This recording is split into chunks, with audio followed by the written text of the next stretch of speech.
What's going on, beautiful people? And welcome back to another comic book review video. I'm your majestic sailor of words, Supercliff, and if you guys are new to this channel, then do me a solid by smashing that like and subscribe button, and also hit that notification bell so that you'll never miss out on an upload and that you will always be kept up to date with your favorite top tier comics happening in the comic book world.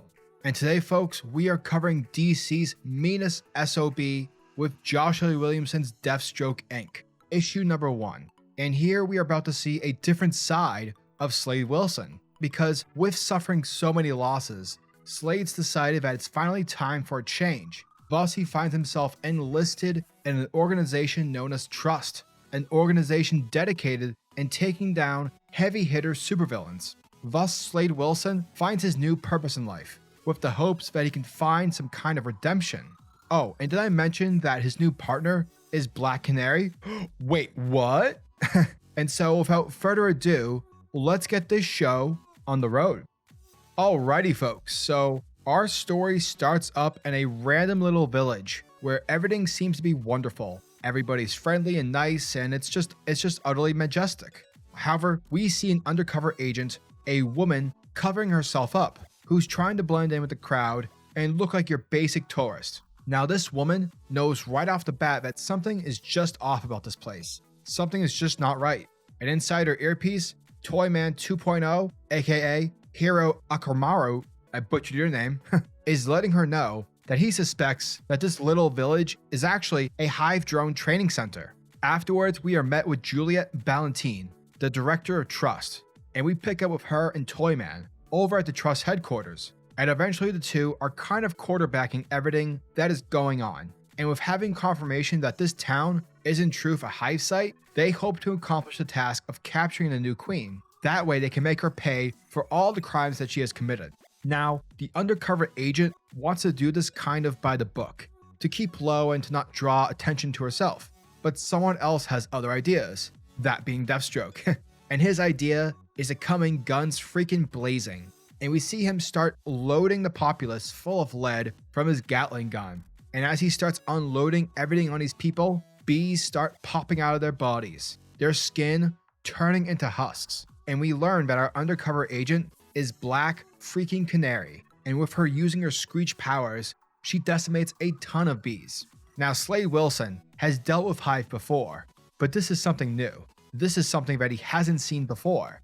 This is something more than just some kind of a training center. And by all appearances, it looks like Hive is using these people as incubators for advanced nanotechnology that's converting their organs into weapons.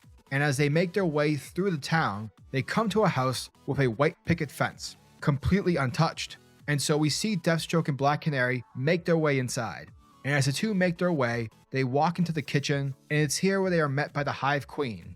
Now Slade, his immediate thought is, I'm just going to unload on her. But Black Canary is trying to go by the book, saying that they need to bring her in alive. But as they go after her, she spews honey all over the place, sending them down the hallway. The two eventually run into a dining room, and this is where they find that the family that once lived here have been completely taken over by the Hive nanotech.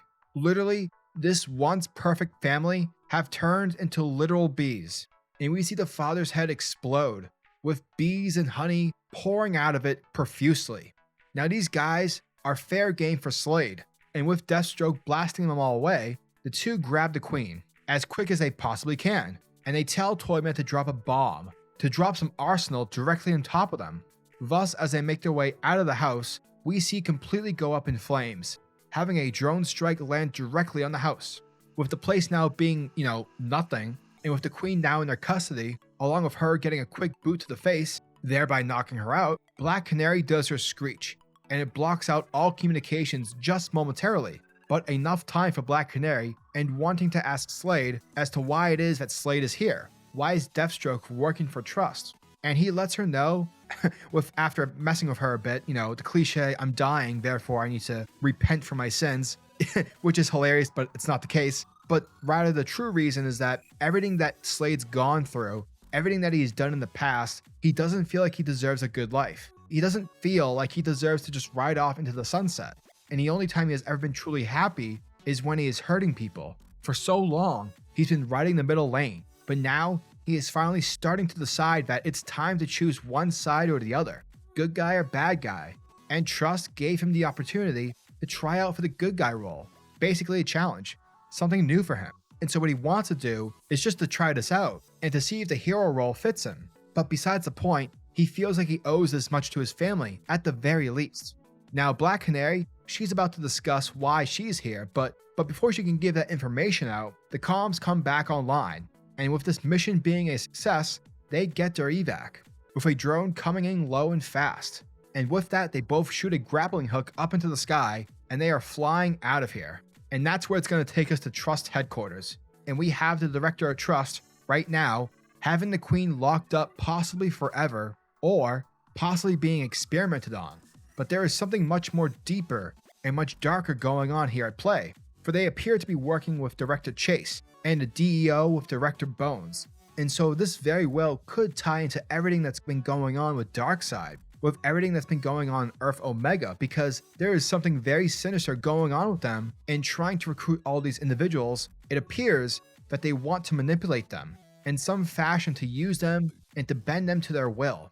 And so if they can get Deathstroke and if they can get Black Canary, the possibilities are endless. They could literally find themselves with a whole new arsenal of heroes who are unaware of their alternate agenda. And that, folks, was Deathstroke Inc. Issue number 1. And my god, Joshua Williamson has truly been establishing a name for himself among the Green Arrow family of titles. And that is precisely the case here, as he tackles the odd couple tandem between Deathstroke and Black Canary.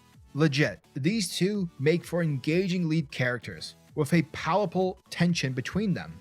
Williamson's story immediately drops readers into an exciting world of spies and espionage. It's an efficient way to deliver all of the action that the fans are looking for, while still building up the lore behind T.R.U.S.T and the ultimate direction of the series. Williamson is joined once more by his Flash partner Howard Porter for Deathstroke Inc, and their chemistry is apparent from the very first page.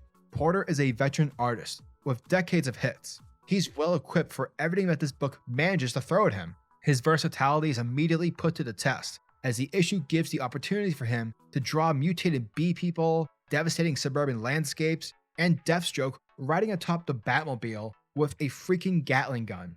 Porter's bombastic action scenes are fleshed out by Hi-Fi, who makes things even prettier with lush dynamic colors. Queen Bee's house is plastered with golden yellow detailing, while the hot oranges and cool blues of Deathstroke's design pop off the page. Basically, the art in this book is a beautiful representation of what visuals can be achieved exclusively in comics. Now, Deathstroke Inc. ends with several teases for the upcoming issues, one of these featuring Robin fighting Deathstroke, and sure, while it's unclear as to how these events unfold, it's impossible to not get excited about this rematch. Legit, a lot has changed since these two last fought. Their shifting morals could possibly influence a different victor, especially when you include variables such as Connor Hawke and Black Canary, whom are both at the forefront of both characters' respected stories.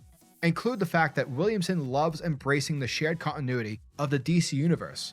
And so since this book already overlaps multiple different characters and franchises, it seems like nothing is off the table. After only one issue, Deathstroke Inc. is already one of the more interesting books within DC's Infinite Frontier.